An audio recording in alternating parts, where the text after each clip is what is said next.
Hello friends. आज हम सीखेंगे बैंक रिसिप्ट में एंट्री कैसे की जाती है सॉफ्टवेयर के अंदर।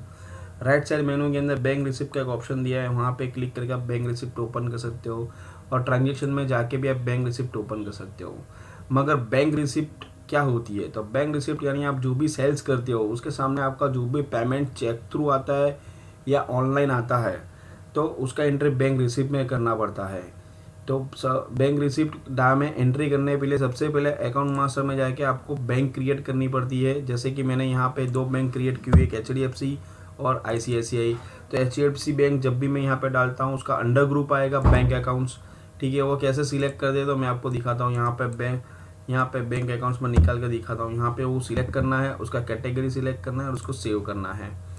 अभी हम जाते हैं बैंक रिसिप्ट सॉरी हम अभी जाते हैं बैंक रिसिप्ट के अंदर। बैंक रिसिप्ट के अंदर मैं उसका जो चेक का डेट है या रिसिप्ट डेट है वो मैं डालूंगा। पार्टी का या यहाँ पे ICICI बैंक सिलेक्ट करूंगा। जिस पार्टी ने मुझे पेमेंट दिया है उस पार्टी का नाम डालूंगा। ठीक है, यहाँ पे उसकी जो भी चेक नंबर है वो मैं यहाँ पे डालूंगा। उसकी जो भी अमाउंट है वो यहाँ पे मैं डालूंगा। यहाँ पे उसका बुक नेम, अगर बिल वाइज मैं एंट्री करना चाहता हूँ तो यहाँ पे कौन से बिल के सामने उसका पेमेंट आया है वो यहाँ पे मैं सिलेक्ट कर सकता हूँ। पेमेंट जो आएगा इधर सेल्स के सामने आएगा और मे बी डेबिट नोट के सामने भी पेमेंट आ सकता है। और कई बार ऐसा होता है कि पुराना जो भी बिल होता है उसके सामने पेमेंट आता है, पुराना यानी प्रीवियस ईयर का, तो उसको हम बोलते हैं PSBL। यहाँ पे उसका एक बिल दिखता है, उसके सामने हम पेमेंट रिसीव करते हैं। 8,295 रुपीज़ का आउटस्टैंडिंग था, उसके सामने मैं 5,000 रुपीज़ उसके रिसीव करता हूँ, उसको मैं सेव करता हूँ। अभी मैं उसका रिपोर्ट रिव्यू करूँगा तो मुझे उसका रिसिप्ट मिलेगा। ये प्रिंट निकाल के मैं उनको दे सकता हूँ। अभी मैं दूसरा एक एंट्री करूँगा उसका एक एग्जांपल के लिए। ठीक है, उसका दूसरा पेमेंट आता है ABC कॉर्प का मेरे पास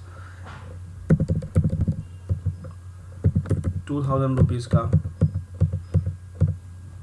यहाँ पर मैं सेल सिलेक्ट करूँगा तो यहाँ पे मुझे फिर से आउटस्टैंडिंग में दिखेगा उस वक्त 3,295 रुपीज़, क्योंकि मैंने उसके पहले एंट्री डाला था उसके अंदर 5,000 रुपीज़ मैंने रिसीव कर चुका हूँ।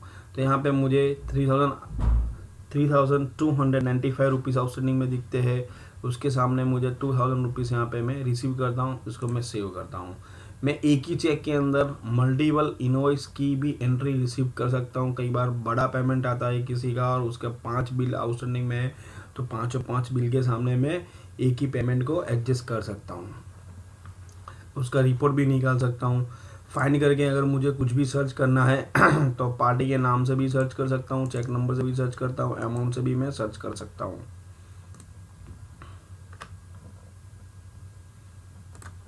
Thank you.